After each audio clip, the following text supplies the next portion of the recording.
আরে ভাই, আমার গাড়ি পেট্রোল শেষ হয়ে গেছে। একটুখানি তোমার বাইকটা দাও না, একটু পেট্রোল নিয়ে আসি। আরে ভাই, আমি তোমার গাড়ি নিয়ে পালিয়ে যাবো না, তোমার বিশ্বাস না হলে আমার এই আইফোনটা রাখো। আচ্ছা ঠিক আছে ঠিক আছে ঠিক আছে, মানুষ মানুষের কাজে আসবে না তো কে আসবে? নিয়ে যাও আমার বাইক। এনাও বাইক, নিয়ে আসো তুমি পেট্রোল।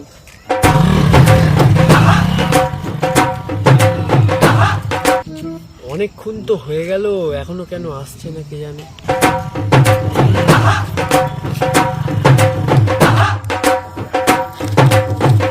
আরে ভাই, পেয়ে গেছো পেট্রোল? হ্যাঁ ভাই, থ্যাংক ইউ ভাই। আরে ভাই, মানুষ মানুষের কাজে আসবে না তো কে আসবে? চলো যাও।